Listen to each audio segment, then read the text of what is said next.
Hello, everyone. Gonna do a quick mic check.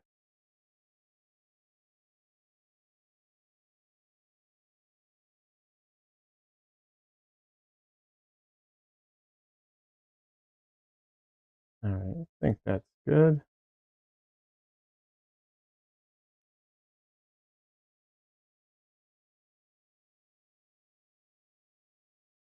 How is everyone doing today?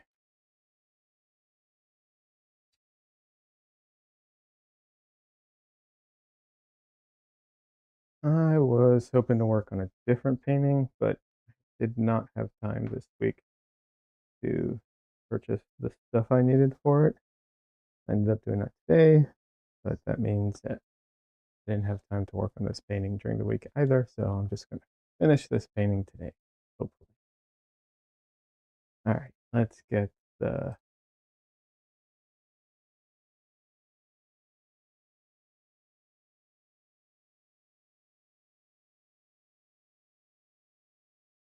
here we are. All right.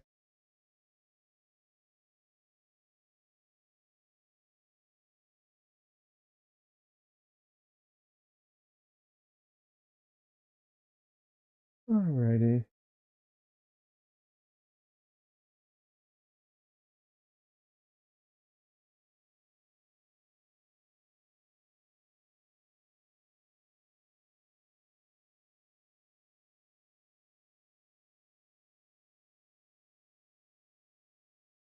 Anyways, hope everyone's having a good week.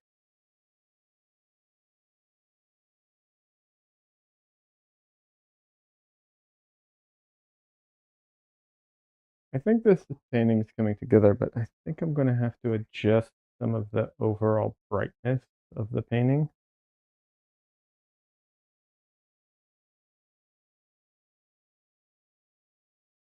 Let's see. Let me zoom the reference out a little bit.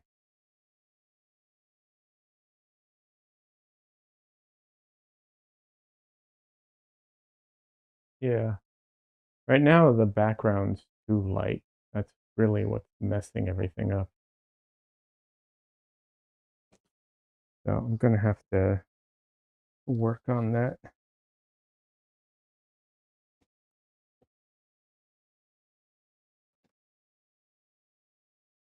All right, let's get my palette out because I did not do that yet. I know you can't really see the palette much, unfortunately.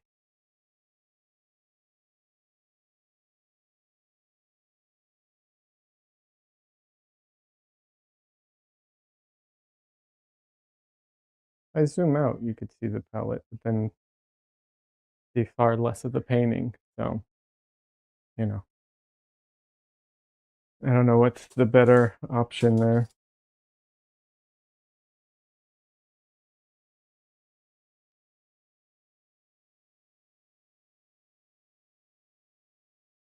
I just thought of something. I wonder if I can get, like, I wonder if there's a way that I can create something or get someone to program a plugin that, like, because right now I'm using a plugin that does motion tracking for my face. I wonder if I can get a plugin that does motion tracking, um, either for anything or like something very specific or a very specific color, maybe. And then I can put that on my brushes. And then when I'm paint, it can zoom in while I'm painting. I wonder. That might be a that might be doable actually. I might have to have like green tape on my brush or something.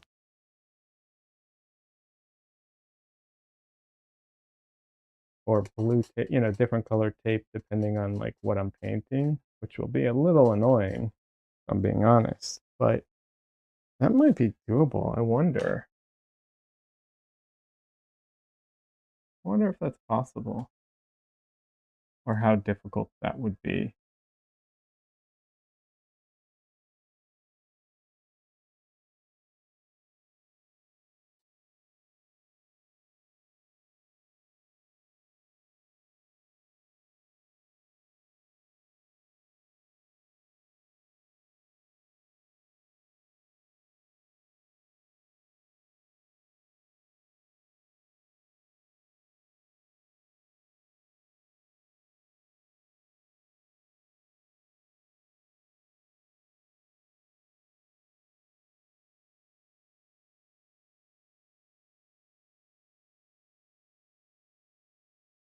Let me look at something real quick here.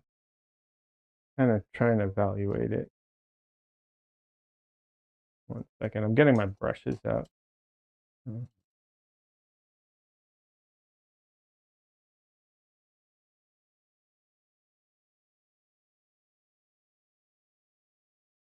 right.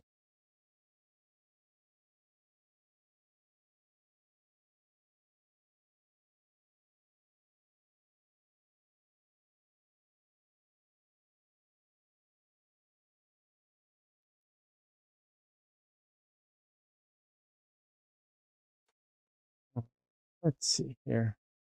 Okay. Oh, there it is. I was looking for this. This is such a useful tool.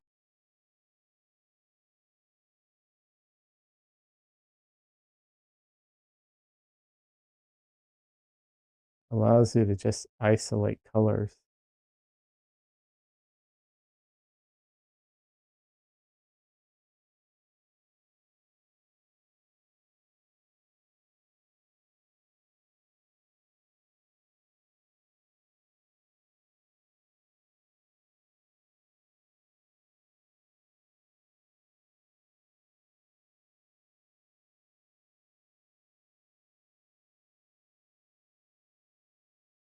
Thank you.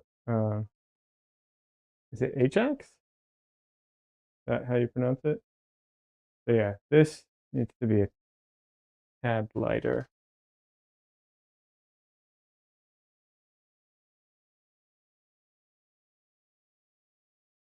All right, let's see here.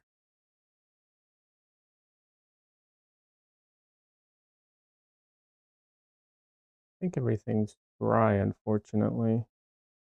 Yeah, yeah. All right, so I have to oil out before I start. What is the plastic square for? Oh, the plastic square, it has a few functions, which I can show you. So, this thing, 1 second. What this does is it's a view catcher, it's called.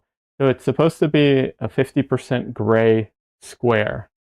So if you look through the hole, it isolates colors for you to make it easier to see what the color is.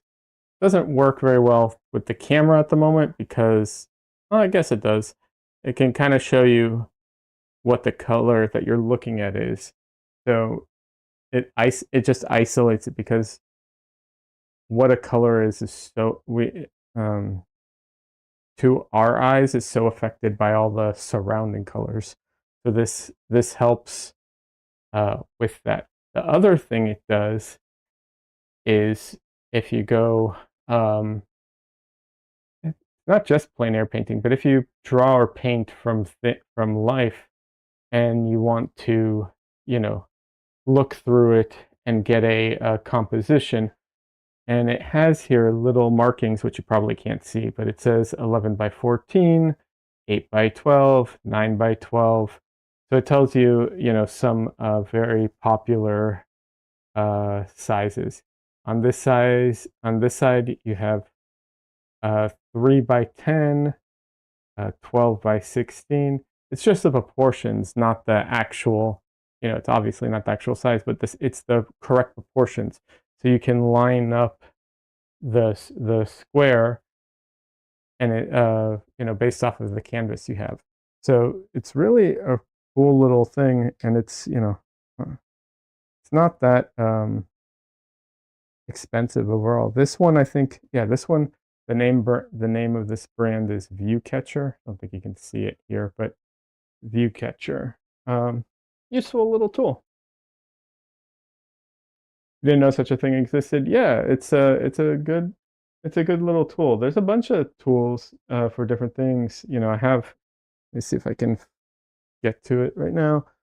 Um, you know, there's this is a very common thing. This is a grayscale value finder to help you figure out, you know, if something is a certain value, because once again, we are very hardwired to see like saturation as brightness, and that's not always the case. So it's useful little tool. There's obviously other tools, I know stuff like that. I don't think people need to go overboard with a ton of tools, but some of them are very useful.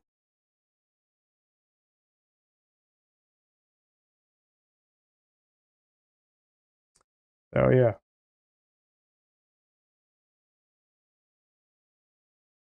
I was hoping to have this painting done before today and be working on a new painting, but I had a very busy week and I had to deal with a bunch of stuff like what's it called, just stuff around the house kind of thing, and I was not able to get this done in time. So I'm gonna try and finish it today. Um, it, by the way, if I didn't get the name right, Ajax, feel free to let me know if it's pronounced differently. Are you an artist? I assume you are, but you never know. And if you are, what kind of art do you do? All right.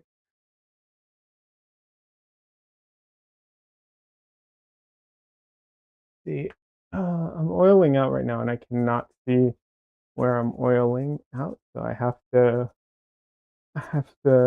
go down so I can see the what's it called? The light reflection, so I can basically tell which parts are wet and which parts aren't. Although wet might not be the real term for it. I mean, when you oil out, are they wet? Technically, I don't know. If something's covered in oil, is it considered wet? Huh. I don't know. I actually don't know the answer to that. Hey, Cookie Monster. Welcome. How you doing?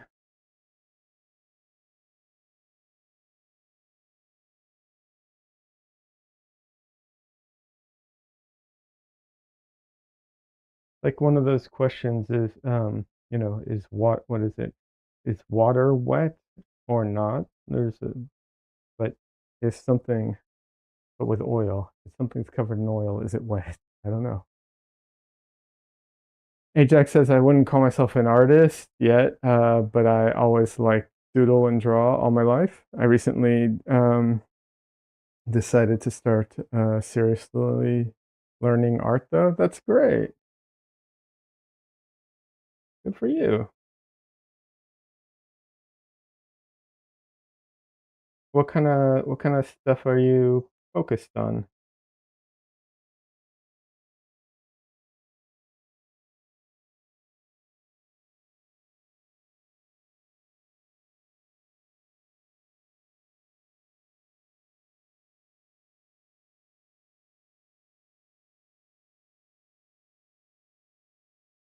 Fortunately, I don't think you can see most of what I'm doing right now. I'm working on in my palette. I'm getting some color ready.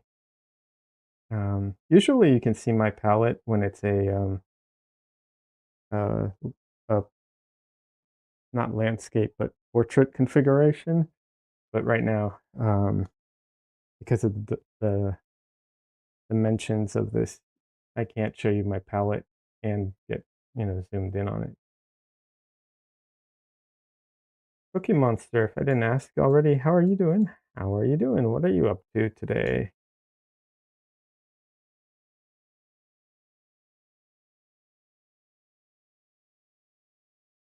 So right now I'm trying to mix up a dark color for the like what is it called? The counter, but it's the granite. That's the word I was looking for.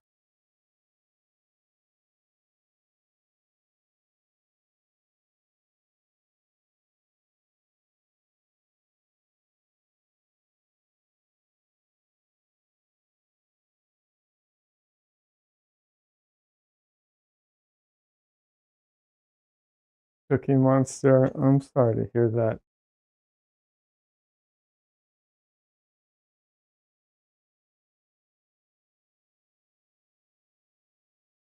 But your art is going very well.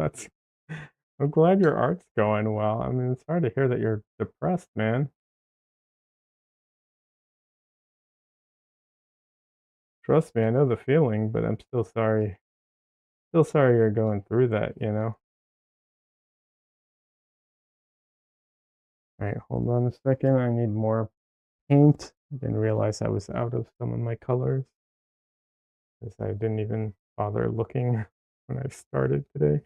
It's just like go, go, go.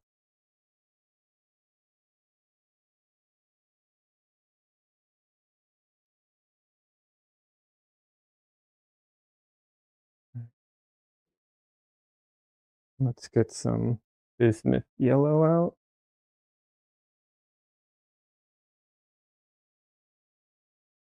And I think I'm even going to put out some of the yellow. I can find it. There it is. Ajax said, I decided to read a bunch of books in all the important art domains. I recently read Alber's Interaction of Color. Okay. I've not read that, but that sounds good. What kind of stuff do you want to paint? Like, or draw, or like, what is it like? Okay, maybe I can ask it this way. Uh, who are some artists who you want to make art similar to their art? If if you had to choose some. It said, if I haven't read the book a couple days ago, I wouldn't have understood why the square tool is so useful. That's good. It sounds like a good book. Cookie Monster says, unfortunately, I am an example of the tormented artist, but I can still laugh about it. That's good that you can still laugh about it. How are you doing? Cookie Monster asks how I'm doing. I'm doing all right. All things considered, I guess. Um, I haven't had as much time as I'd like to work on my art, like many people, many artists. That's always seems to always be the case. Um, but keep pushing forward, kind of thing, because that's all I can do.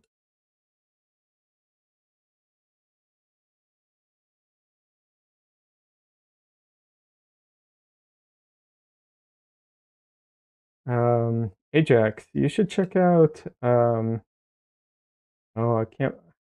I'm totally going to blank on his name now that I told you to check him out. One second, let me think about the name real quick. Can't believe I'm blanking on his name. Oh my god.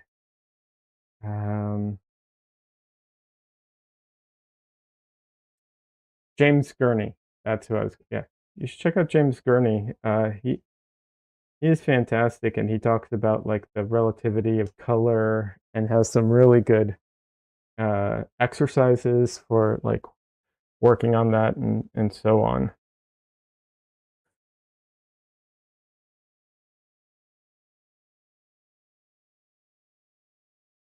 Cookie Monster says, if you had more time, would you paint even more? 100%. Yeah. Um, when I had more time, I painted more. I just, unfortunately, I have to spend my time doing other things sometimes. Um, but yeah, if I had more time to work on paintings, I would. I just, have to work a job and so on, and you know how it is. Ajax says, yeah, I like his channel. I like James Gurney watercolor paintings. You have his book. You plan to read it. You plan to read it soon. Yeah, his he's fantastic. I disagree with him regarding casein. He seems to love casein. I am not a fan of it because it's a milk derivative paint. But other than that, I think he's fantastic.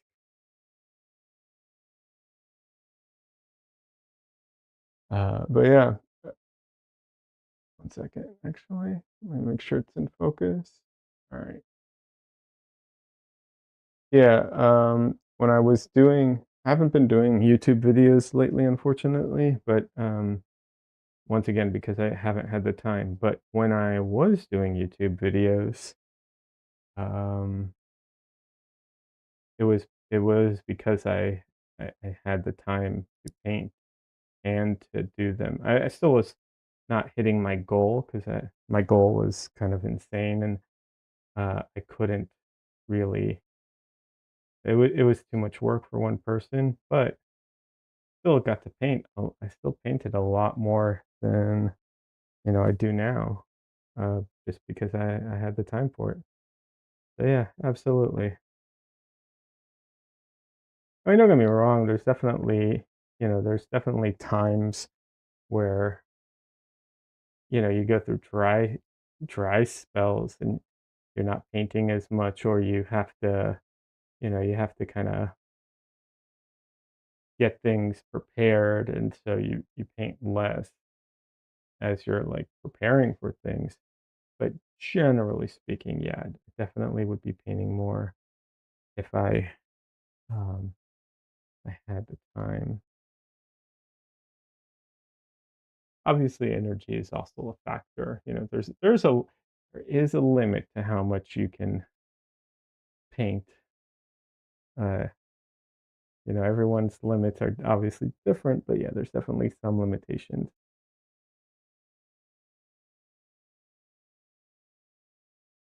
The sound is gone. Is it?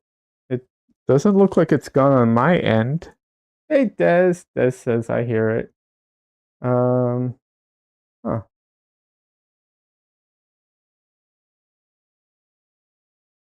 Ajax can hear me as well. I think it's only you, Cookie Monster.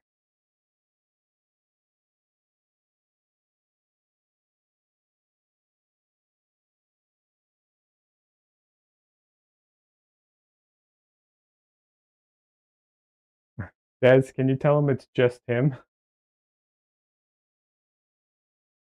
My hands are kind of messy at the moment. And hi, Des. Good to see you. How you doing?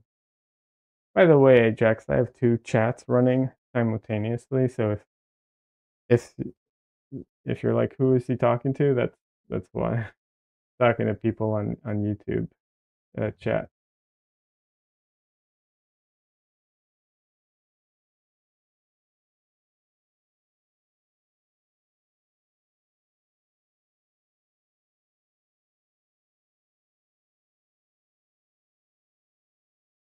Cookie Monster probably just muted me by accident and didn't realize it.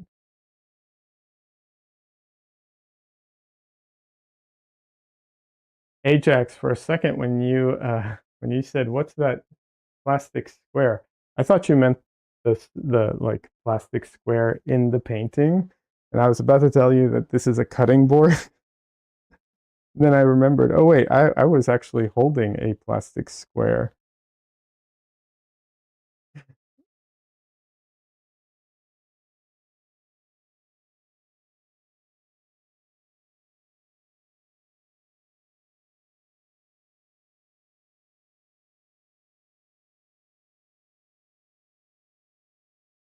But yeah,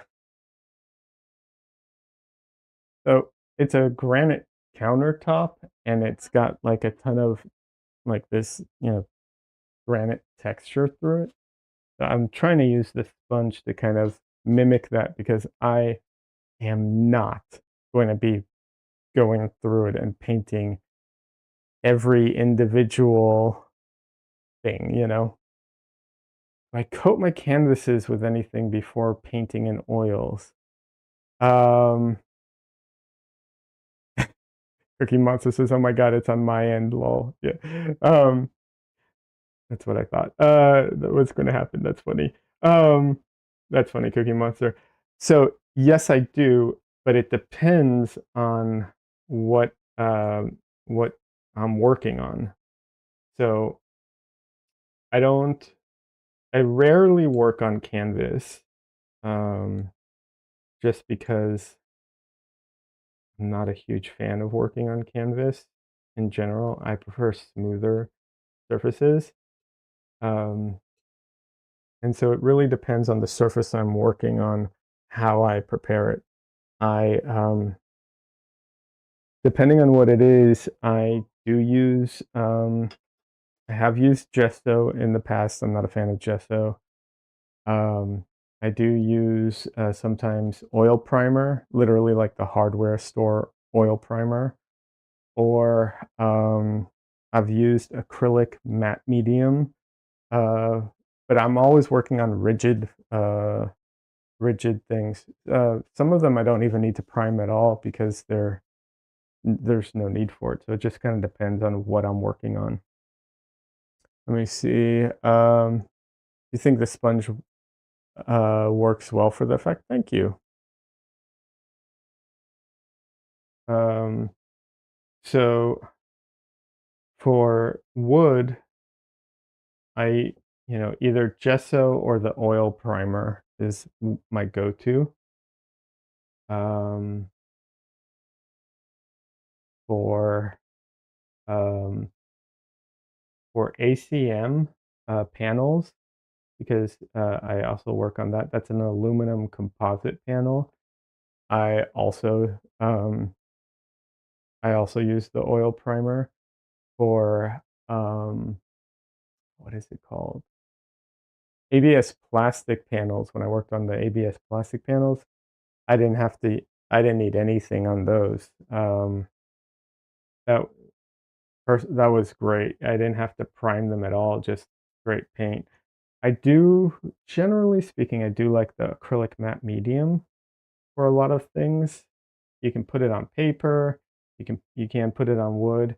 Although if you're going to paint with acrylics, you have to isolate the wood first, um, or something. I don't know. I don't paint in acrylics. So I don't know.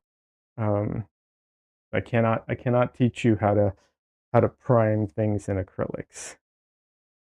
Um, but yeah, I don't like acrylic gesso. I do want to try. There is one brand of acrylic gesso I want to try, um, which is what's it called? Um, Michael Harding's acrylic gesso. It's a non-absorbent acrylic gesso. I've heard it's really good. Um, but generally speaking, um, I hate being tied to one brand, even though, if I can help it, I try to avoid it. Even though I am kind of tied to one brand in a bunch of different things here and there. So it's just the nature of it. Sometimes brands make really good certain brands make really good products. Uh, Cookie Monster says, "Can you use oils when you have an acrylic underpainting?" Yes, you can. At least that's what everyone tells me. I'm not an expert, but as far as I know, you can paint with acrylics and then paint over it with oils. However, you're not supposed to do it the other way around. So if you paint with oils, you're not supposed to cover it with acrylics. That's a no-no.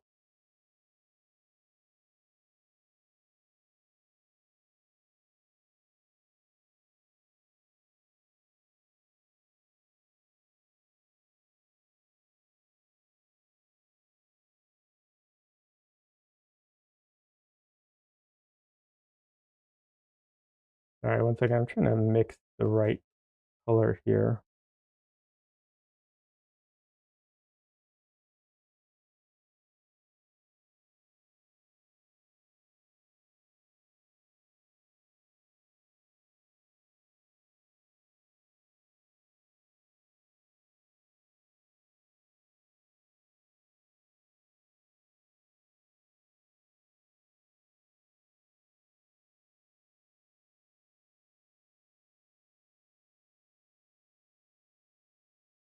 I don't normally mix with my palette knife anymore, but because I need to mix a lot of it I am.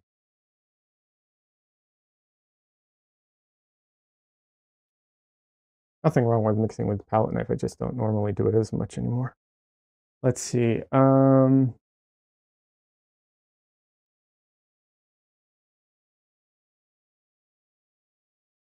on. Okay. Des says, yes, you can use oils over acrylics, but you can't use acrylics over oils, correct? Yeah. Des says, I use acrylics under for sketching things out, or the base coat. Yeah, but there is, what's it called? There is a limitation with acrylic that you have to be careful. If you're painting on wood panels, you have to put an isolation coat, and that's not. I'm not referring to gesso. You have to put like a different coat underneath it and then gesso, because honestly, I can't tell you. Something leaches from the wood into the paint, or the paint into the wood, or something, and you have to like isolate the two or something. I don't know exactly. Um, but yeah, you got to be careful with that. And then Ajax says there are so many choices. You mean as far as colors go? I don't have a lot of choices. There are a lot of choices, but my palette is very limited right now. Here, let me see. Right now, you can kind of see. I'm not going to zoom out because it's a problem, but you can see there's white kind of up there. That's nickel yellow. That's a quinacridone rose or permanent rose. That's phthalo blue. This is Mars black, and then I have in the corner, a little above this, the same yellow. It's bismuth yellow. That's my palette right now, and usually I only have one yellow on, but at the moment I have two. So my palette was a CMYK palette. I recently started using nickel yellow instead of bismuth yellow, and nickel yellow. I just wanted to experiment. Nickel yellow is a really, I'll say, functional yellow for 80 or 90% of the time, but it cannot hit the really chromatic colors that you know that like these are just dish gloves, but dish gloves are like that neon almost yellow, and nickel yellow can't hit that, but bismuth yellow is very close to it. But yeah, I usually work with a very limited palette. It's a slightly modified CMYK palette. That one of the advantages is nickel yellow is cheaper than bismuth yellow, because yellow is actually my most expensive color up until now. So yeah.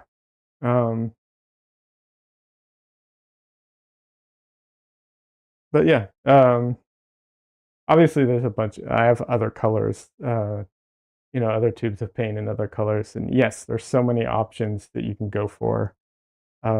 I always like limited palettes. I don't know if I'll ever have one of those like extensive palettes of like 12 colors or something like that. Maybe spot colors occasionally, but or convenience colors, but it's too much for me personally.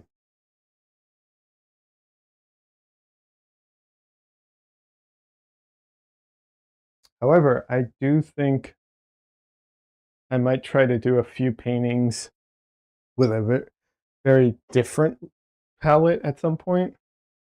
I'm so curious what it would be like to do a painting with like a limited palette where one of the primary colors of the palette is like cadmium orange. I'm so curious what that would be like. So like orange and then um I don't know. I'm just debating like would it be like orange and violet or something, you know, with black and white or something. I don't know. I don't know what it would be like. It would be fun. Yeah, it sounds fun. Yeah, it'd be fun. It'd be a fun thing to try. I hold on a second. Sorry. I just want to make sure this isn't an important message. Um okay. Um I did one painting. I don't know where it is right now. Um I did one painting with a um it was just white um quinacridone rose and phthalo green.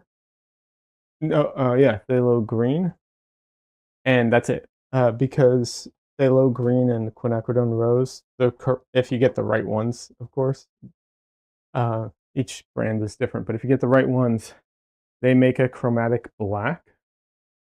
So you have then you have black and white plus green and you know like magenta almost. Those are very fun colors to use for painting. Hey Monster says, I find yellow a tricky color. It should be opaque, but often it is not. Yellow is a very tricky color. It's tricky on a lot of levels. It also has some it's one of the colors that has a ton of problems with light fast issues. Um and um um like you said, transparency.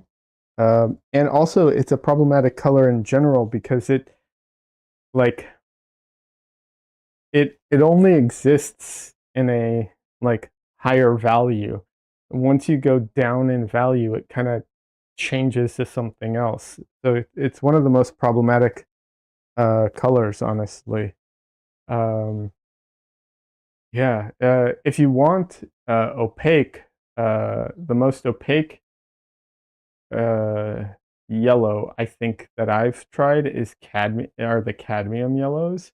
After that, it's bismuth yellow. Um, yeah, those are the more opaque ones.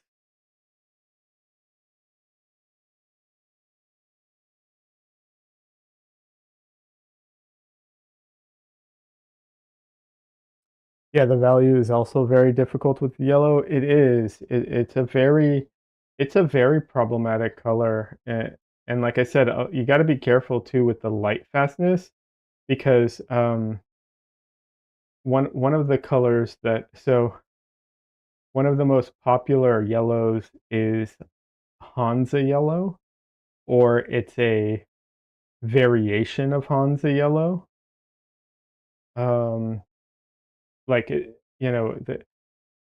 sometimes they call it something else, but the pigments are the same, and it's not as light fast as like there have been some issues with its light fast ratings that bring it into question whether or not it really is that light fast or not. And then one of the popular other yellows is a what is it called? Indian yellow. And this is how like difficult it is, right?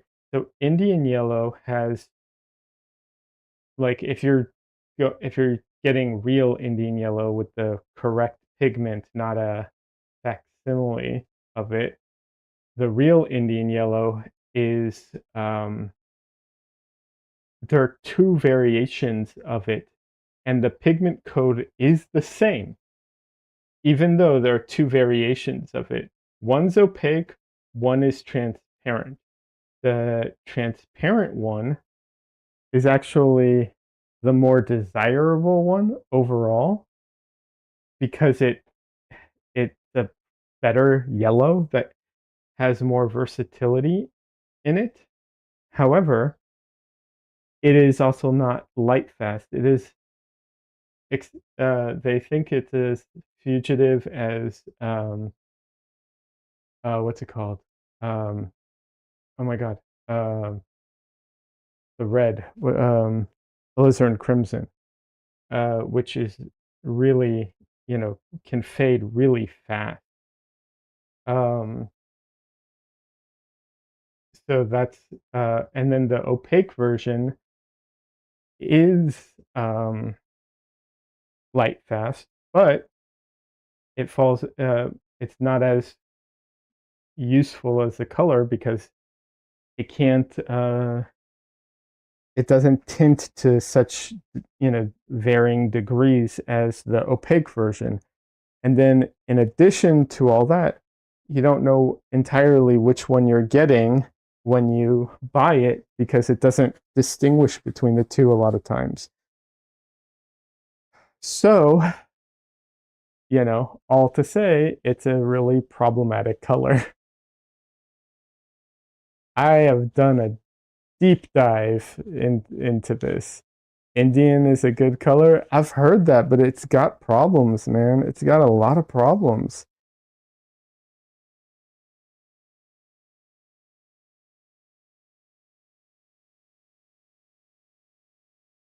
So that's why I don't use it, basically.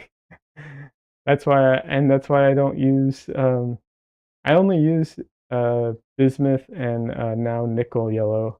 Um, I've used cadmium yellows too because they're all very light fast. I don't want to. I try to use only paints that I know are going to be light fast, um, if I can help it. So yeah,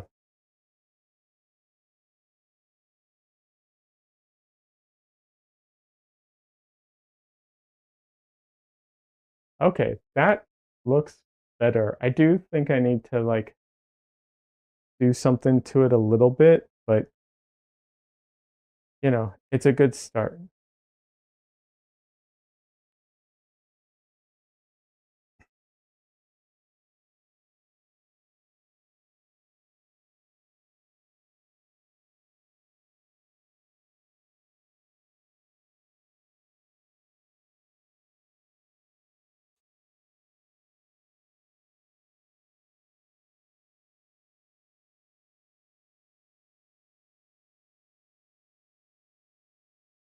Yeah, I haven't personally used Indian yellow. I wanted to. I was going to try. I was thinking of having Indian yellow as like essentially my like my primary yellow, but the light fat issues are something I don't want to deal with, and all the other stuff. Yeah.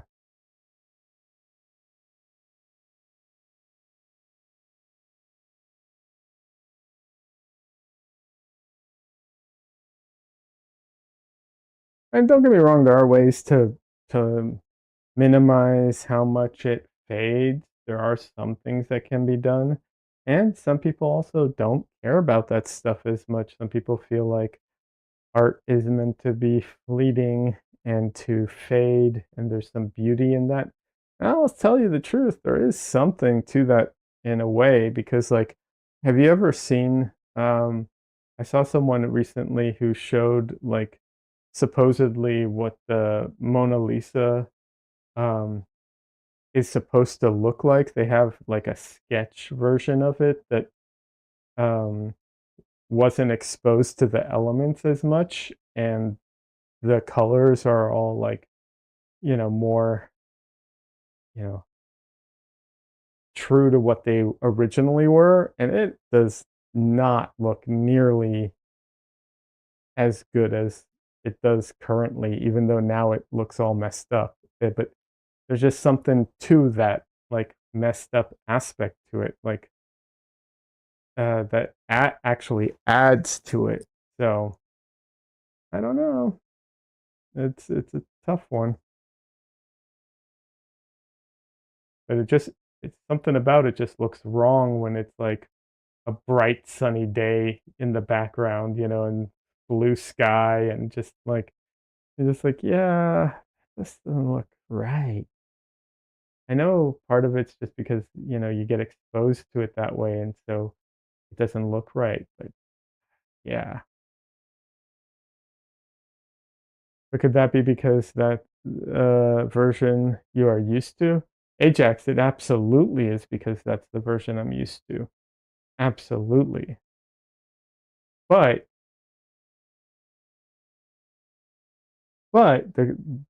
the question is like, yes, does it look wrong because I'm used to like the you know the yellowed version? Yes. But would it be as infamous if it I mean, there's the whole tale about how it was stolen and then recovered and all that. Obviously, that's a huge part of it. But would it be as infamous of a painting if it didn't yellow and it was in better condition? And I don't have the answer to that. I I don't think so though. I don't know. I don't think so. I think the aging did it some good. Cookie Monster says, I've heard of a Van Gogh painting that was wrongly classified as a winter landscape for years. Those paints had simply turned white over time. That one I didn't hear about, but that doesn't surprise me. Van Gogh, his what like the brown sunflowers were all bright yellow when he painted them because he used what was it, chromium yellow, if I remember correctly, or chrome yellow, something like that, and um, that color just faded and turned brown.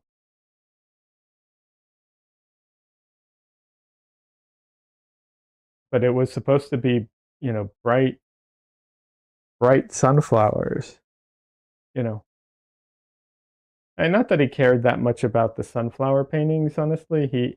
He considered them, as far as I know, he considered them basically decoration, not like,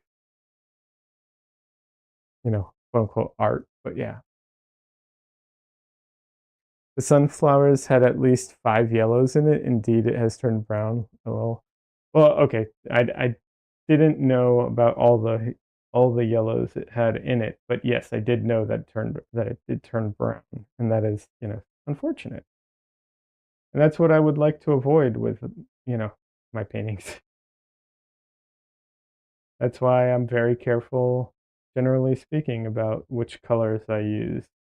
I mean, there are exceptions. Like I did that neon John Wick painting, but I knew it was, like neon colors are not going to last. You know, they never, they don't exist. The ones that last, at least not yet. A lot of those old paintings, Ajax says, a lot of those old paintings got ruined by restorers too. Like when you look at the Salvador Mundi pre-restoration version of the painting, you can see how much has been reinvented. I'll have to look that up. I don't remember that one off the top of my head.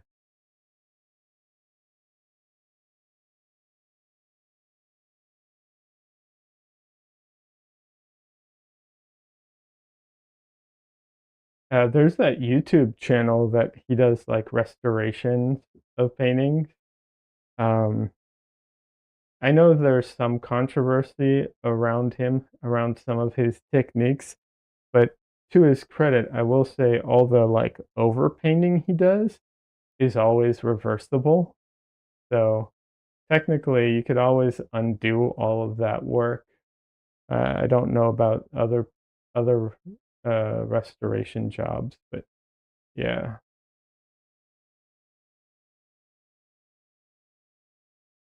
what's it called? I'm gonna totally mess this up right now.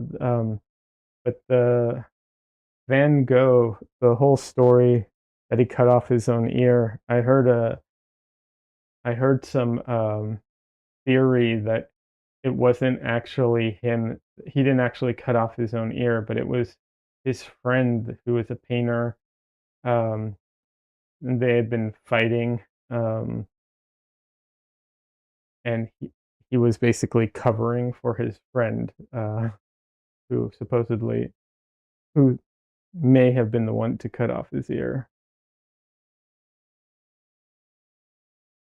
I'm trying to remember the guy's name. I can't remember if it was Cezanne or I always get the names confused. I'm so bad with names.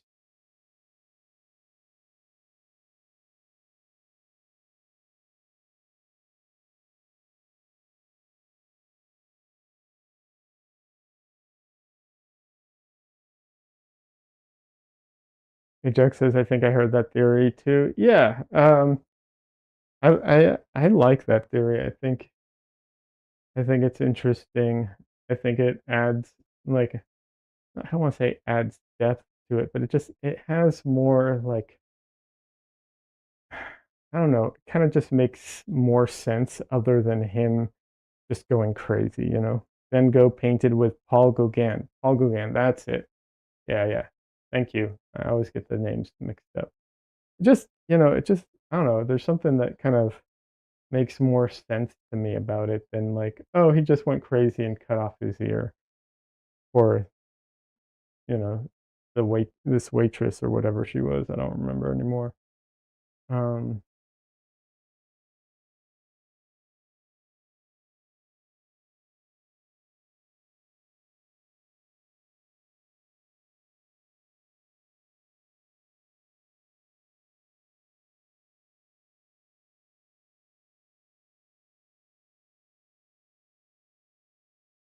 Also, if I remember correctly, Paul Gauguin was a piece of, I'll just say a piece of work. Not a great guy from if I remember correctly, unless I'm getting him confused with a different artist. I don't remember reading very favorable things about the guy.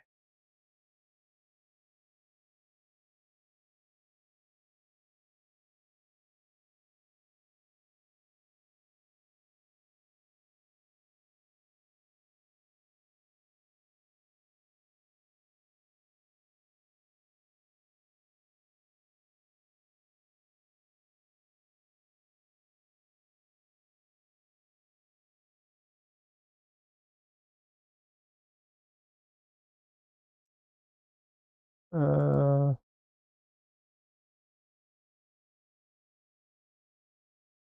Cookie Monster says Gauguin married a 14-year-old girl on a tropical island. Yeah, that's the guy who I thought it was. Yeah, he's not a great guy.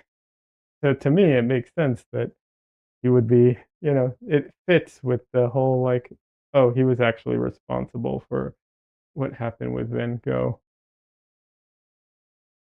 But, maybe I'm just inventing fan fiction.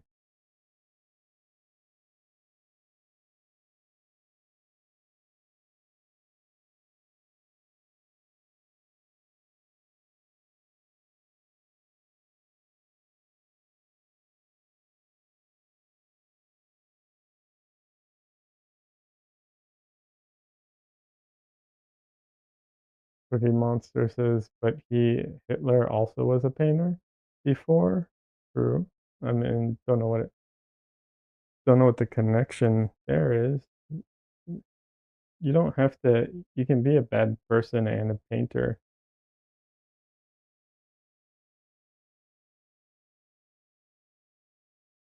I think it's less likely, but I don't think it's you know unheard of, right?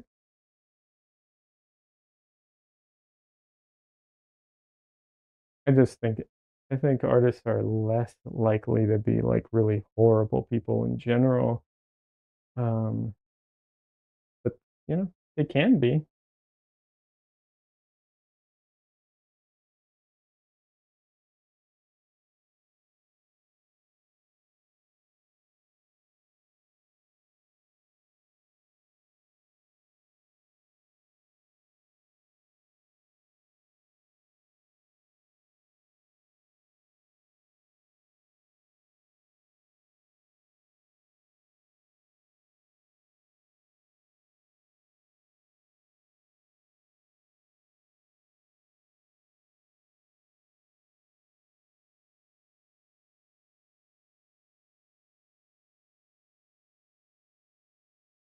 I think in general, like generally speaking, not just art, any kind of creative field tends to attract people who, um,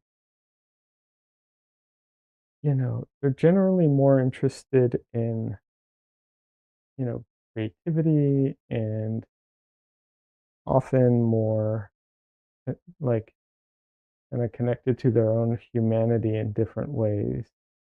And I think it tends to attract people, who aren't horrible,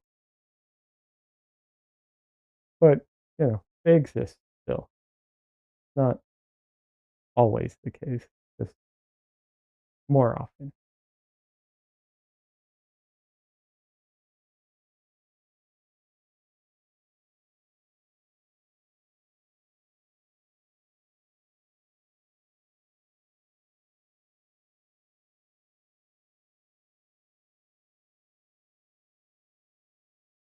I just think if you're like, your goals in life are to kind of create something that's either beautiful or to convey, certain feelings and to explore the like, you know, what it is to be human and humanity and all of that stuff. It's hard to be like a real piece of crap to everybody generally. There are exceptions to everything, but I don't know. It seems that that's the way it is more often.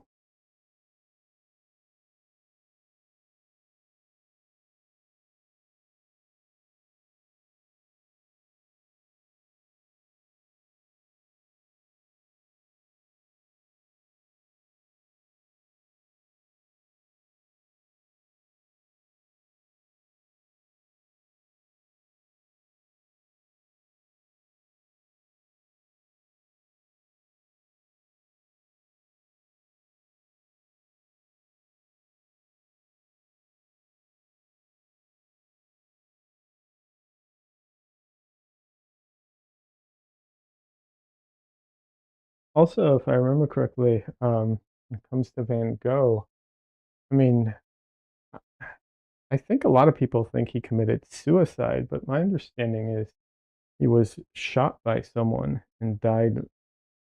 They don't know who shot him, but he was shot and died from that. Um, but I think a lot of people think he committed suicide.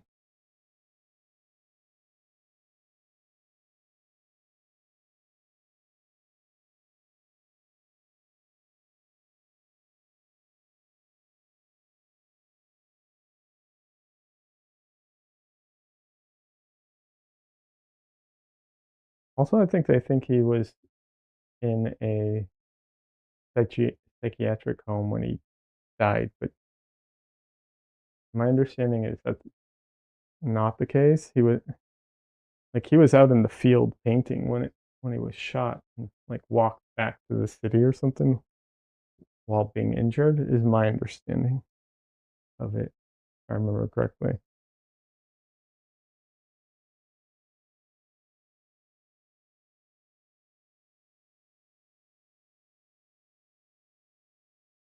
I think that's enough messing with the background for now.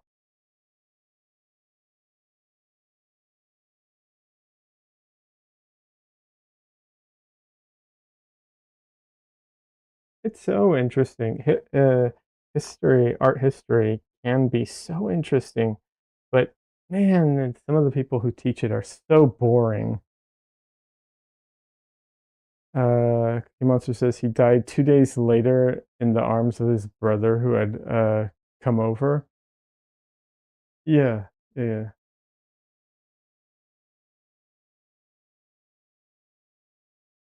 yeah. And it was his brother's uh, widow after his brother passed away that was the one who made him famous, essentially.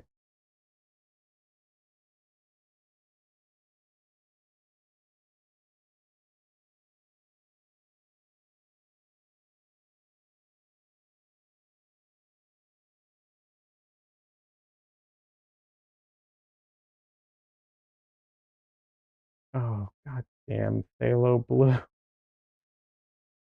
But just way very little goes very far sometimes.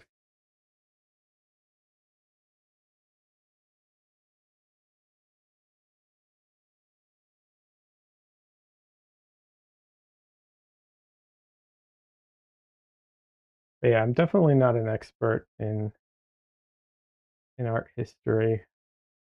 For one, I can't remember names to save my life, and it's art history is just full of names, and I struggle with that quite a bit. But my art history knowledge is not the best.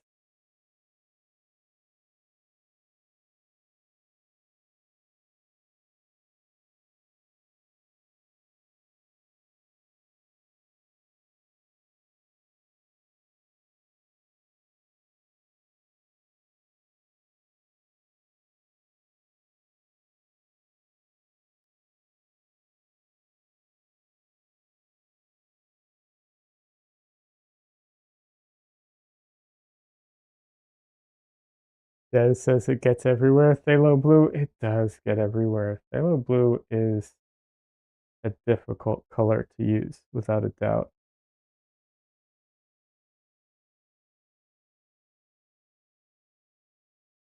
I still think it's the best primary blue so far,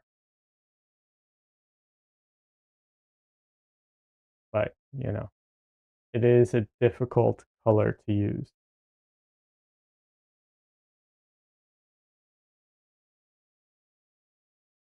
Well, I should say in certain circumstances, like anything, it depends how you're using it, I suppose.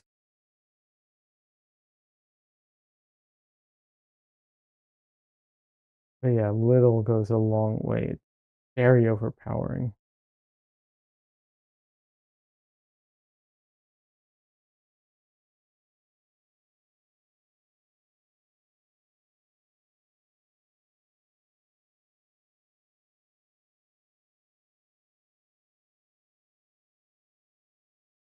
The thing is too with the oil paint. Oil paint does get everywhere, like everywhere in the sense of like, if you accidentally get some somewhere, it spreads more. Acrylic doesn't do that as much.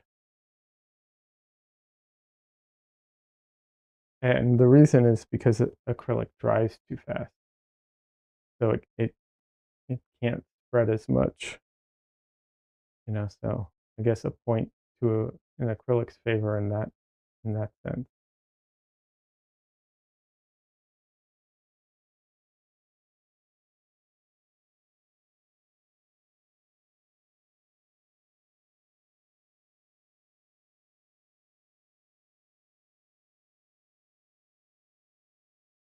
But yeah, it's one of those things that I do think, like I said, do think phthalo blue is the best primary blue. However, um, it's tough to recommend to people, especially new painters, because it so quickly overpowers everything, just everything. Like it takes over the painting.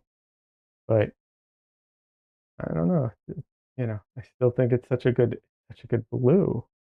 It's hard to not recommend it at the same time. I used to like my when I went to art school, the blue that we had to use was ultramarine blue, which is kind of like the blue everybody uses. And ultramarine blue is a great blue. It's good. It has great working properties.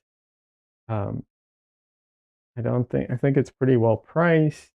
Like it's a great blue. However, um, if you need to get any color that's like that blue green or turquoise-ish kind of color, anything that leans into that direction, you can't. It's impossible.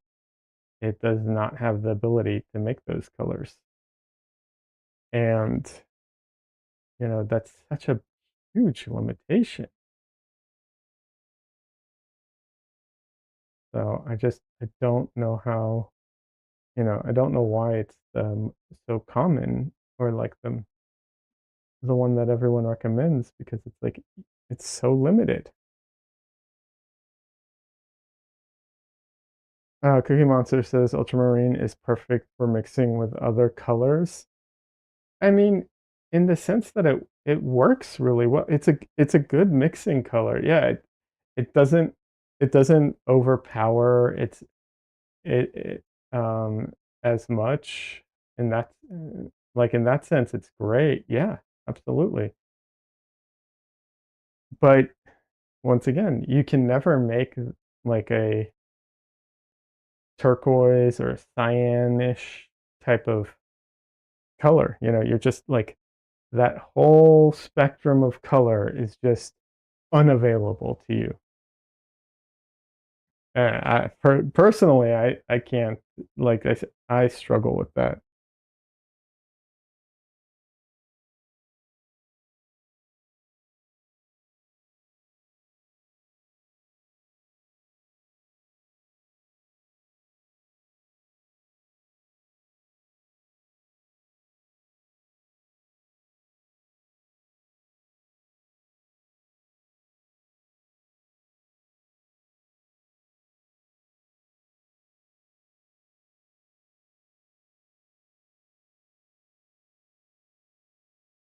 But that's the thing.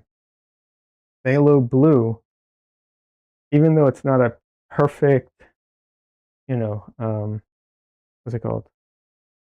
Primary blue, it can still make a lot of the warmer, redder blues, and it can make the green blues. Yeah, like I said, it's not perfect. Don't get me wrong. If you want like the punchiest purple or violet, it's not the color. But generally speaking, yeah, it can do. It can. It's way more neutral than ultramarine blue.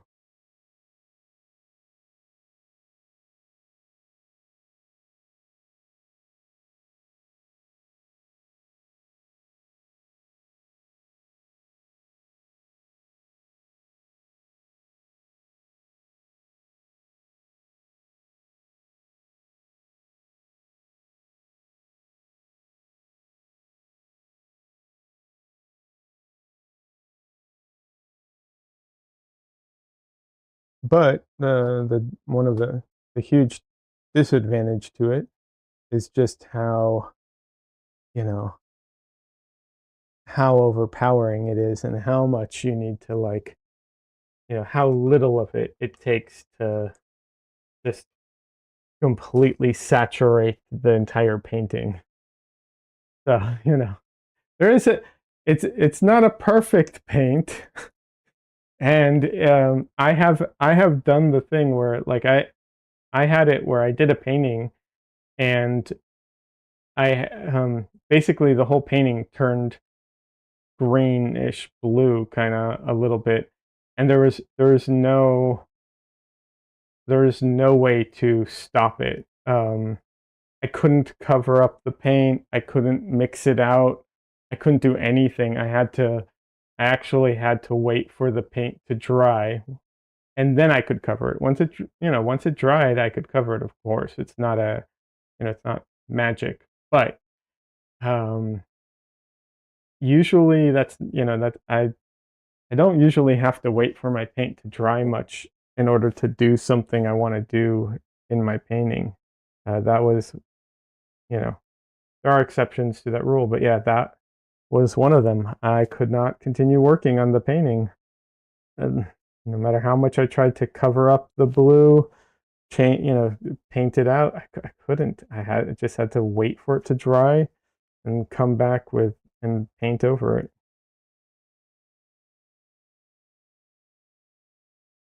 So yeah, you got to be careful with phthalo blue. That is for sure.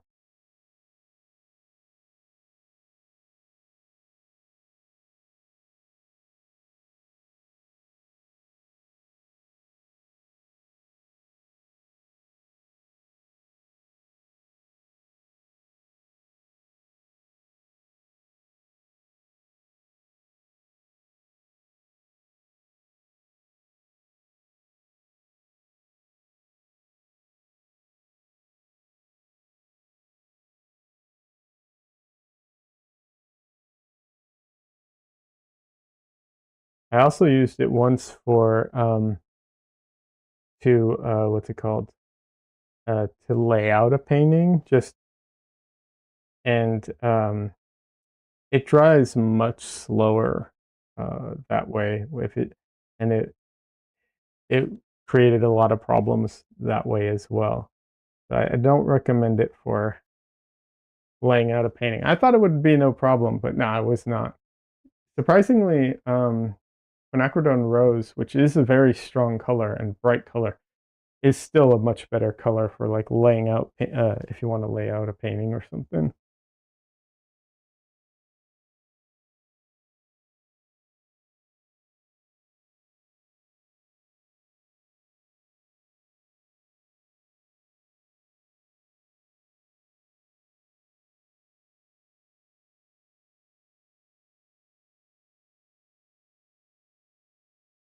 Usually, if I'm just what's it called?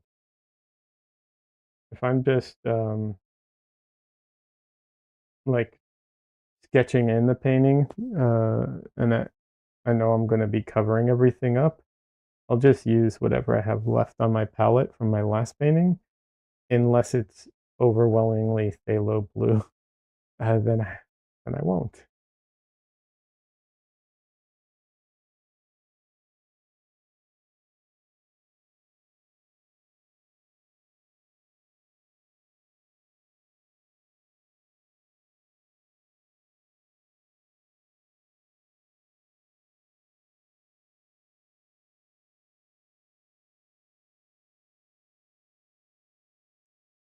Thank you, Cookie Monster. I appreciate that. It's really kind of you. I'm glad. Hopefully my next still life, will be also just as interesting. I already have I went and bought the things I need for it today, but I did not have the time to do the photo shoot for it. So that will probably be hopefully that'll be Sunday, that'll be my Sunday painting. Um, everything goes as planned. This will be done, and that will be my Sunday painting. My Sunday stream will be my new painting. I have to say, I do think like my what's it called? My favorite part of the painting, I think, in general, is the early stages. It's definitely my favorite part for stream. I think it's always the most interesting part for stream. And I wish I could just like, I wish I had enough work where I could, kind of cycle through it all and constantly do like new paintings and then finish them off stream. I do not have time for that. That's how I ended up with I have a few paintings that are unfinished, and that's how that happened. I was like, oh well, I'll put this off and do this off stream, and then I never finished them, which is you know very frustrating.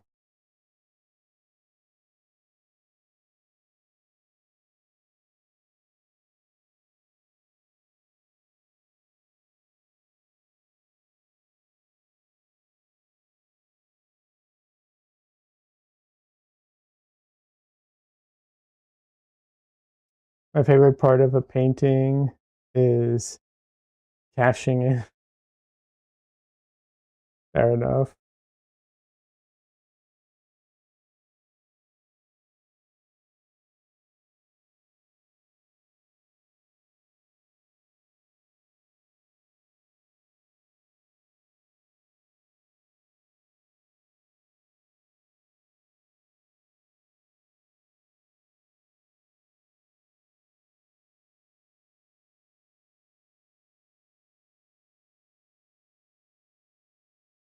Yeah, I'm trying to remember. I think it was in Art and Fear, the book where they describe a painting that like in the early stages of a painting, um, you know, all the all the options in the world exist, and by the time you finish the painting, you've whittled it down uh, to the point where like the only there's only a few, very limited options of what you can do, because you want to finish it and make it look like what it needs to be, kind of thing.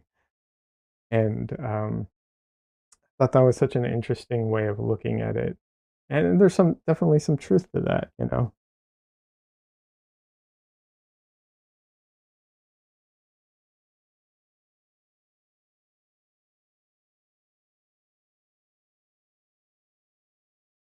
I don't 100% agree with it because I do kind of subscribe to the idea that like it generally I've I've come to the conclusion that like if you want a really good painting, have a very good you want a really good painting, have a very good concept, have very good photo reference, you know, have a very good vision of how you want it to be and all the different elements and much more to it. So, it's like I think a good really good painting happens, you know, before you ever start painting.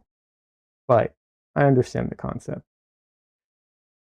Cookie Monster says, which unfortunately doesn't happen often. Oh, cashing in. Yeah, fair enough. I know that feeling. Things are rough right now, and I don't have much more to say about it other than like it's rough at the moment in general. I mean, not everyone is feeling it, but most people are. Yeah.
All the little parts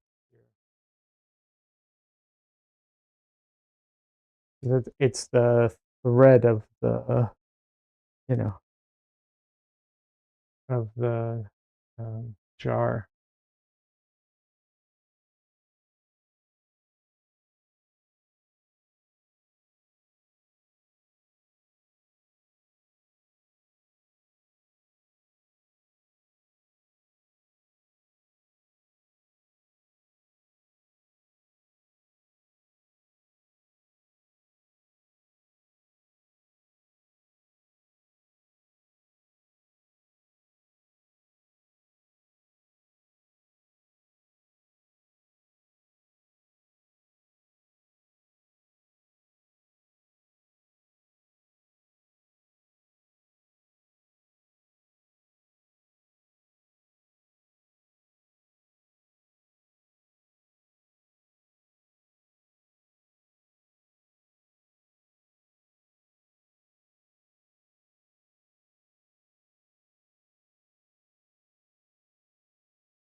Give my camera a minute to rest.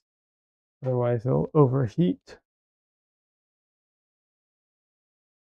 a good opportunity for me to stretch. So, for anyone who's curious, I paint standing up. Do have a stool. It sucks. I probably need to get a new stool. But yeah, I paint standing up. So it's always good to stretch, even if you paint sitting down. Obviously, different types of stretches and different types of issues come up with each. But yeah, 1 second. I'm just gonna stretch my back out real quick.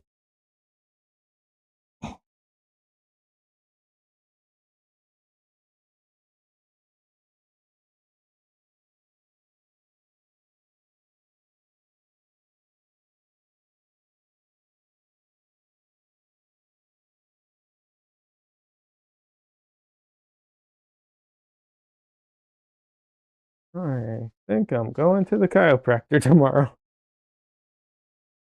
Oh. My spine sounds like popcorn.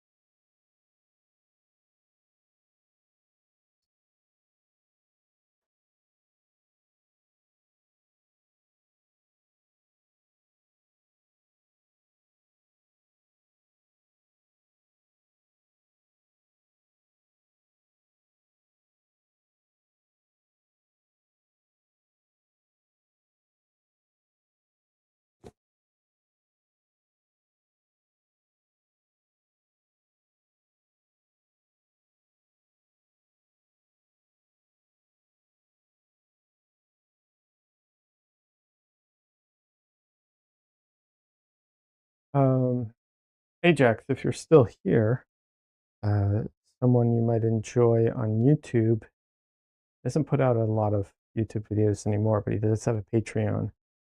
Is Nicholas Uribe.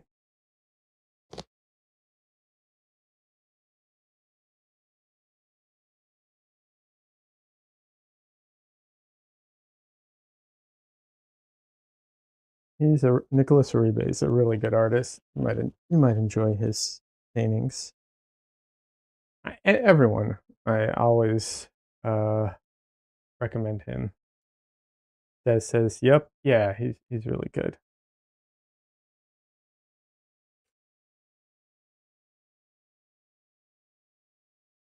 I almost forgot where I was focused. All right, 1 second. Let's get just a little closer here. All right.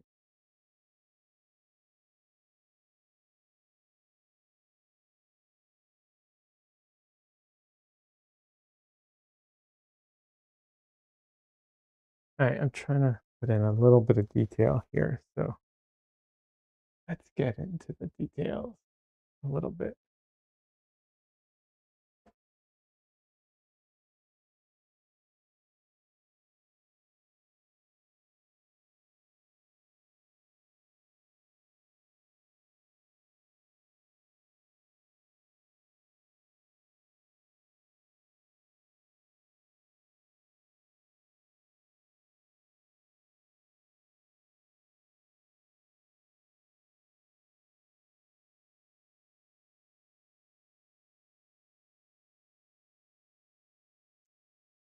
This says I'm seeing constant Arthur Gaines ads, so he must be pushing his courses. Oh, really? You know who I've been seeing recently is um, Carrie Dunn. He's a portrait artist. Uh,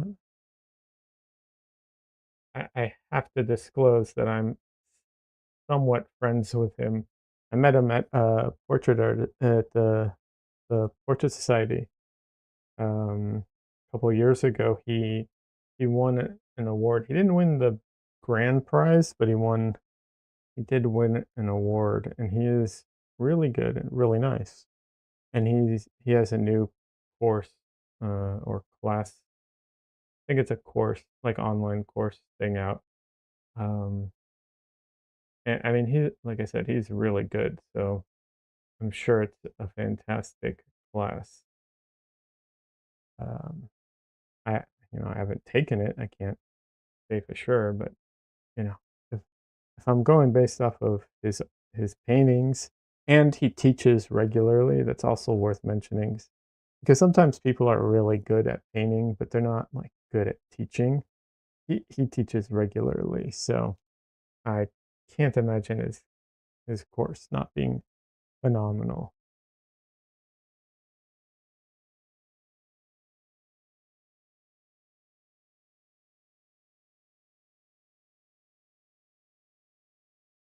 I don't even know how much it is, though, I'll be honest. I probably should look into how much it is just so I know. But yeah,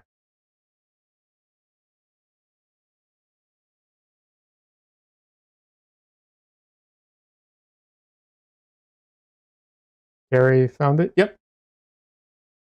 You can throw the link in the chat if you want. I totally can endorse him. I'm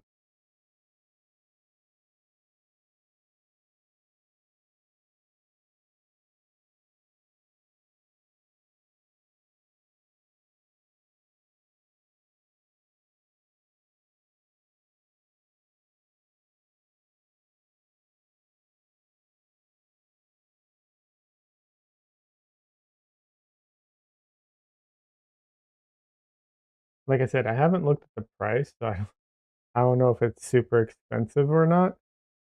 But yeah,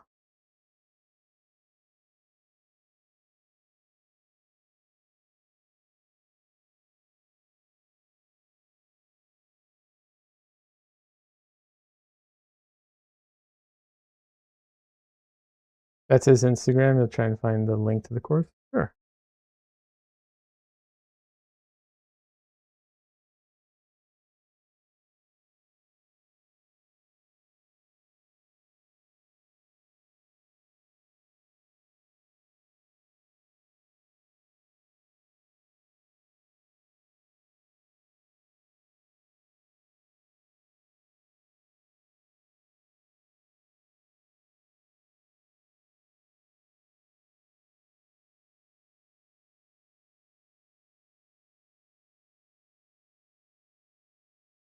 We'll say I know I've said this before.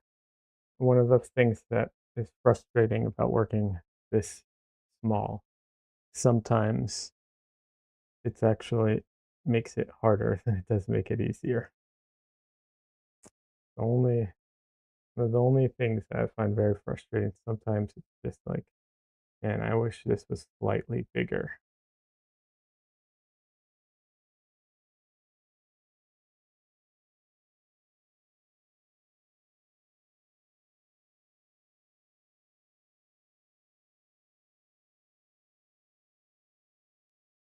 Uh, Des says the residency in May was in Rome, so yeah, I'm sure it's expensive.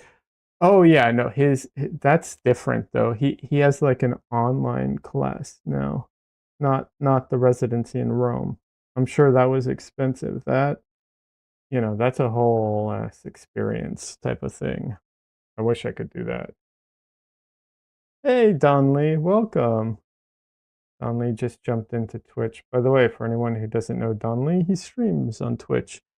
Uh, does digital art, a lot of pop culture related stuff, a lot of just fun artwork, um, and highly recommend his streams. Thank you for the shout out. Hey, Donley, I would drop your link if I was, competent enough to have it set up so that like I could do the shout out link thing. But you're welcome to drop your link in there.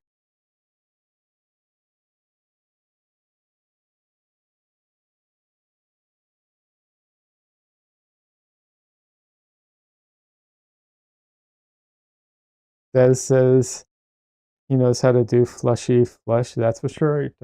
Gary, yeah, he's a really good painter. Like, like I said, when I met him, he had just won an award at the Portrait Society of America. Um, like I said, he didn't win the main award, but he did win one of the awards. So yeah, now he's good. I mean, I don't want to say like that's the only thing that means a painter is good, but it's also a pretty good indicator that they're good. You know, it might not be your favorite. The obviously like there's nuance to it all, but you know, someone who's horrible isn't going to win. At least that type of thing. Cookie Monster says, say hello to Don for me. Liad, I subscribe to his channel. All right. Don Lee, Cookie Monster says hello. He subscribed to your channel. When's your next stream, Don Lee? Is it Friday? My Dunley says your Dexter toast / crime scene piece is coming along great. Thank you very much. Appreciate that. Yeah.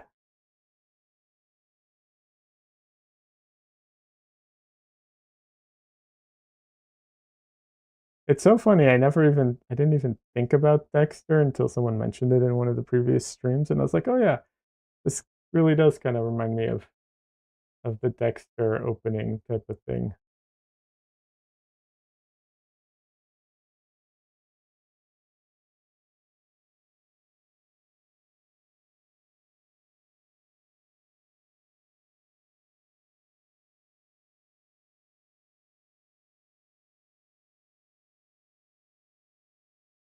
So right now what I'm trying to do is I'm trying to detail some of this. I do want some of it to be much sharper in detail, and then a lot of it not so much in detail. Don Lee says probably be streaming on Friday. Okay, so Friday it is. Des says my World of Warcraft guild is called Dexter's Minions. My husband and I really like the show. Yeah. Oh, Don Lee's jumped over chats too. Yeah, I like the show. Last except for the last season, which kind of whatever. But yeah, the show was really good at the time.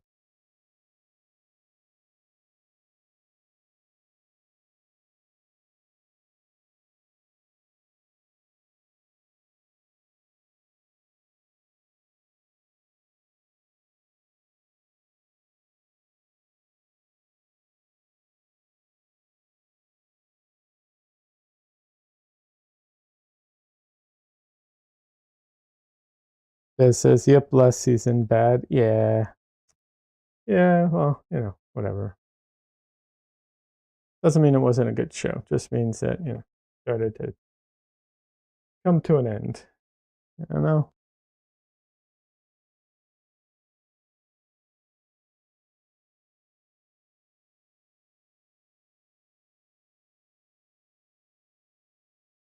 Maybe one day I'll speed run through the last season. I'll stream it or something and just like run through it.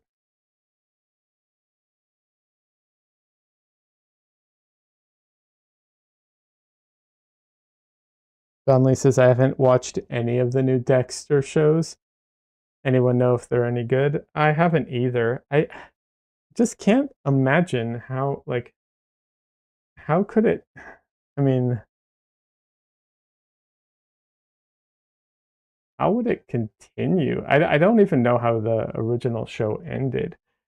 But so I mean, maybe he was alive and escaped. I don't know. But it just I don't know. It's just one of those shows where it's like it feels like once it ended, it should have just ended. You know? I mean,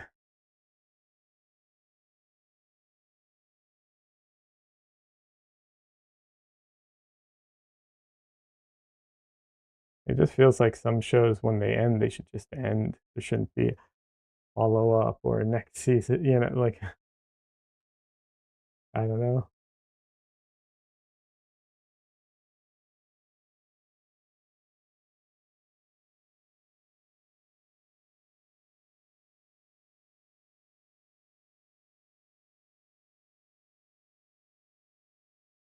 And I feel like it'd be kind of weird if they suddenly did like uh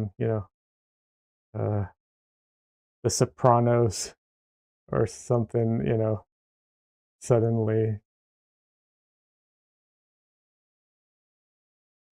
Cookie Monster says just like Star Wars, they should have left it after one movie.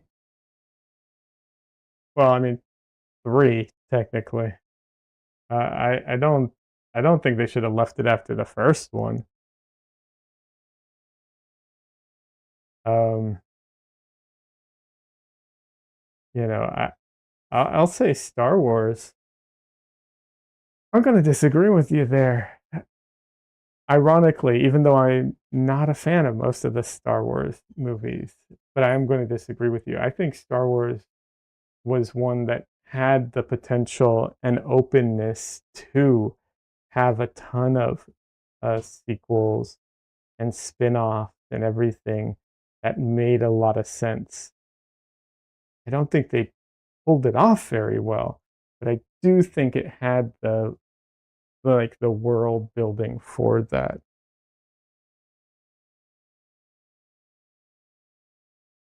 Ooh, a fight starting. This is that's just okay. That's blasphemy. Tomley says Empire Strikes Back is one of my favorites, and Rogue One was awesome. Rogue One was pretty good too. Yeah, I agree. Um,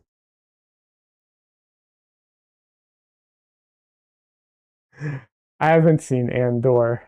Des, I've heard it's good. I haven't seen it.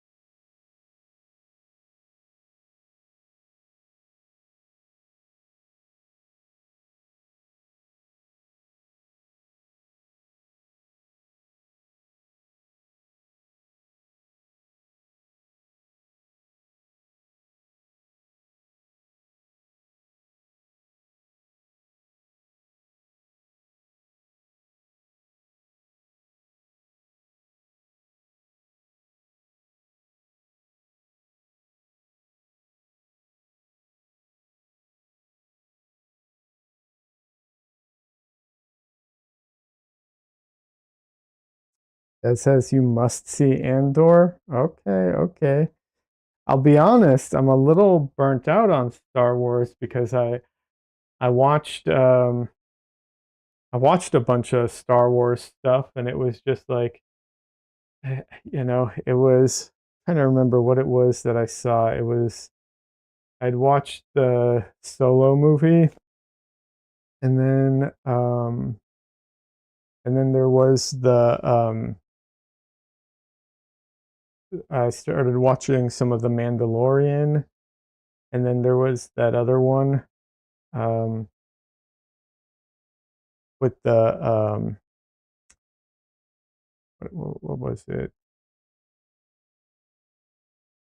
The space witches or whatever. Um, and yeah, I was just kind of and the movie, the other movies too, all of it kind of at once, and I just kind of burnt out on it all.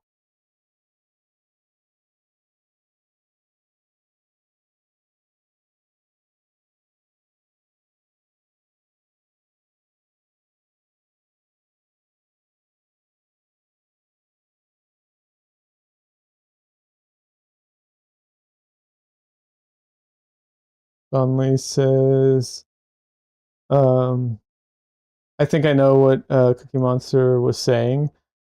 They have tried to put out things that weren't off of the same quality and missed the mark. Yeah. But in some ways, I'm glad that they kept trying because we've gotten some gems. Okay.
It says, yeah, they've tried to expand their reach and bring different people, young people, those who don't want to think deeply, those who think deeply and see parallel with our world.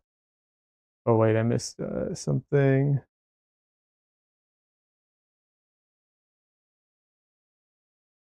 Um, okay, no, I didn't miss anything. Cookie Monster says, so Liad, I have almost finished my latest painting, measuring 80 by 50 inches. You paint so much bigger than I do. That's great, though. Look forward to seeing it when you finish it. Um, absolutely. I miss painting big. I need to get back into it.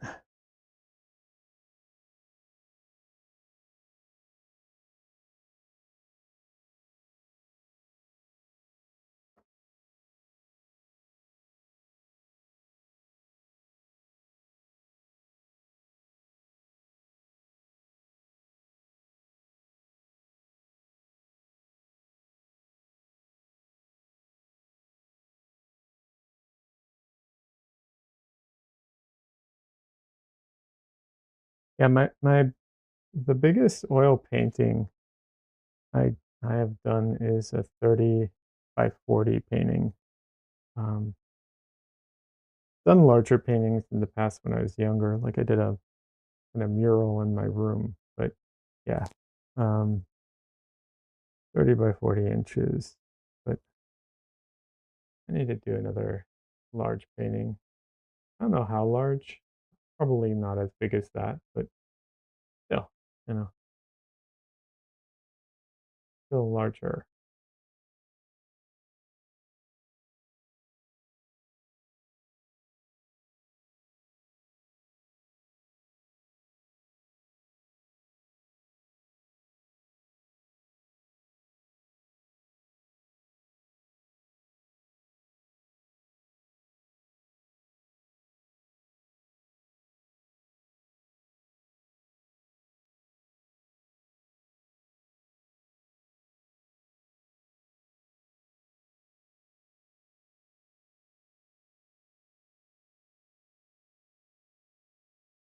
I do have an issue when I do large paintings that like after a while I get bored with them.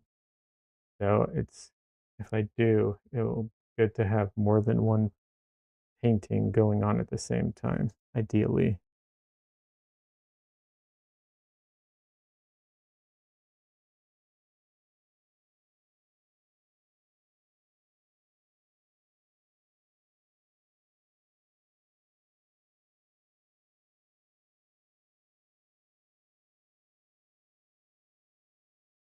It says I don't have the space, and Cookie Monster says smaller scale work is great too, you know?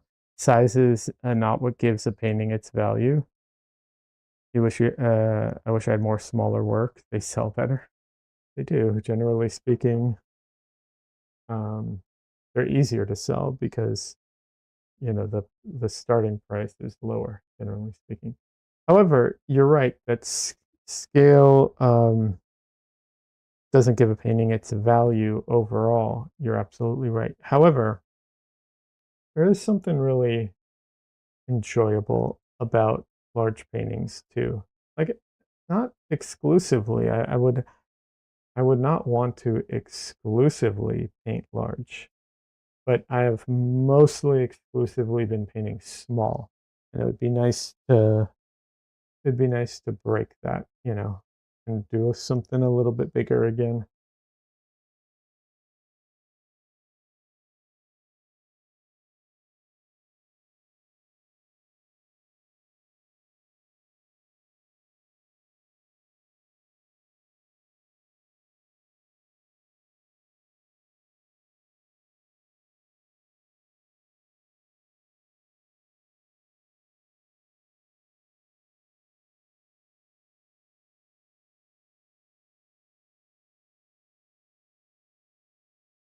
Des and Don Lee are talking about the Dexter reboot.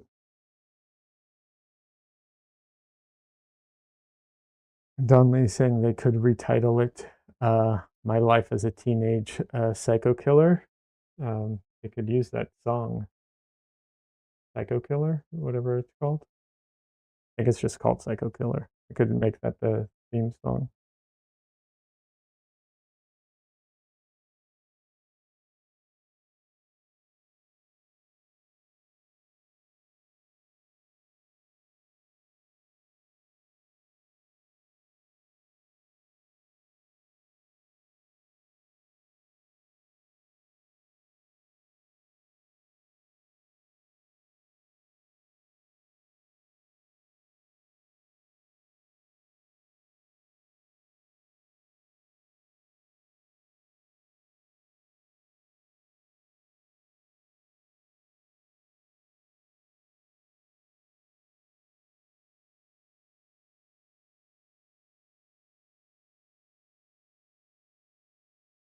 Okay, I have literally 10 more minutes and then I have to end stream, unfortunately.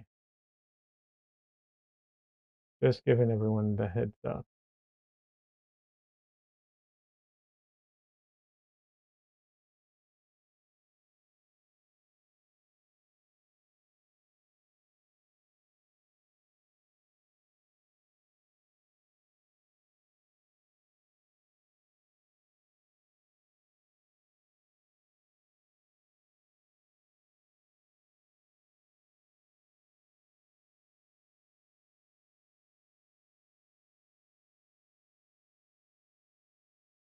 Okay, Monster, is there going to be jam on the glove too? I think you think it would look cool. Uh, there isn't, but I do agree with you overall. I do think it would look cool. But no, I'm not gonna add any. I originally had some thoughts of like certain certain elements, but I decided not to overdo it. Maybe I don't know if overdoing it is the right word, but I decided to keep it much more simple. We'll put it that way. Simpler, tamer, subtle, you know, however you want to call it. Um, and also, I didn't want to ruin my gloves. Not that the paint on the glove would ruin, and not that the jam on the glove would ruin it, but I thought about cutting one of the gloves a bit, and I just decided not to. Not overdoing it is a great skill as an artist. Yeah, I'm trying to, I do like it is tough. There's a saying in art that my so many art teachers kind of try to drill into me, and it's a tough one because I don't always agree with it. But less is more, you know, and it's such a tough one because less is more, except for when more is more. You know what I mean? And it's such a like contradicting type of thing because it's like less is more, except for when more is more. So and who gets to determine, when it is that way? It's tough. It's tough. Yeah, Cookie Monster says less is more, but more is not less. Yeah, exactly. Exactly. It's a tough one.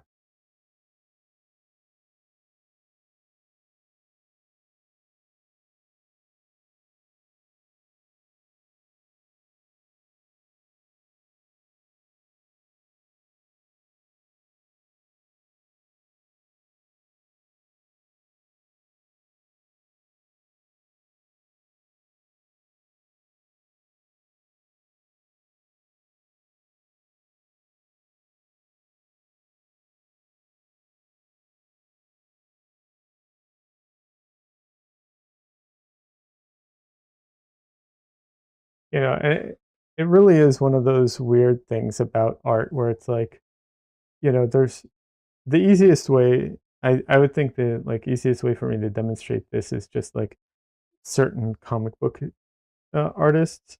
You know, there are some comic book artists who like do this very minimal style, and it's like really, it really, you know, minimal, and it's just gorgeous, and you're just like, God, that's so good. And then you have these other artists who do all this like detail, and sometimes that's just like noisy and annoying, but sometimes you're just like, oh, it's so good. All that extra detail, you know, it just adds so much texture to it. And it's like, well, which is it? You know, which is the right path? And it's like, there is no right path. But it just, it depends, you know? So that's why it's so challenging.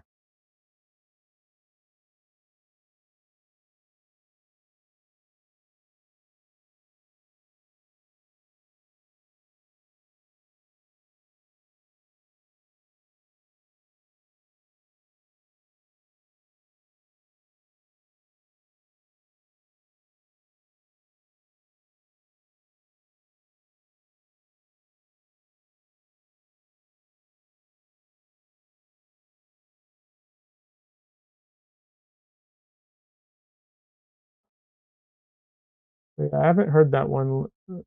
Less, more is not less. It's true though. Donnelly says you could make a sequel to this painting, or maybe just a continuation where there's a giant spatter of jam on the floor with a clean spot in the jam in the shape of a piece of bread. Funny.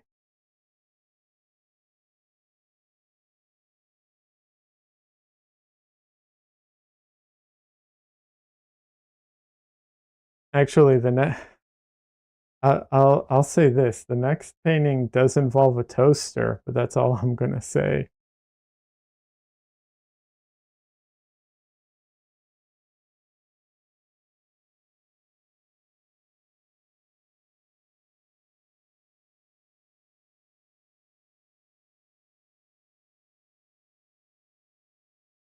Almost like Donnelly says, almost like a chalk outline. Yeah, that's pretty funny.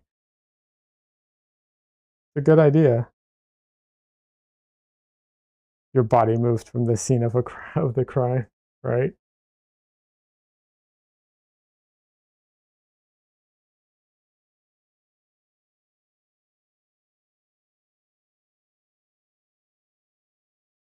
All right. I think I'm gonna call it a day. I'm gonna take like 2 minutes to say goodbye to everybody, but yeah, as far as the painting goes. And that's a good idea, Donnelly. That might be my third one or something. I don't know. But yeah. Uh anyways. Um when will I be back? Sunday. That's right. I will be back on Sunday um to stream. Donnelly says nice work, dude. Thank you. Appreciate it. Thanks everyone for stopping by. I appreciate it. Anyone who's new, thanks for stopping by and check out my YouTube and everything. Um, make sure to say hi to Dresden. Yeah, and friends for us. Yes. Yeah, absolutely. For those who don't know, I do have cats. Dresden's one of them, and he usually makes an appearance. Not today, but he usually does. Very nice hanging out here again. Thanks, Cookie Monsters. Thanks for hanging out. Des, Donnelly, basically everyone who stopped by. I appreciate you all. Um, yeah, have a great rest of your week and weekend. I'll be back on Sunday. All right, just checking everything. All right, bye everybody.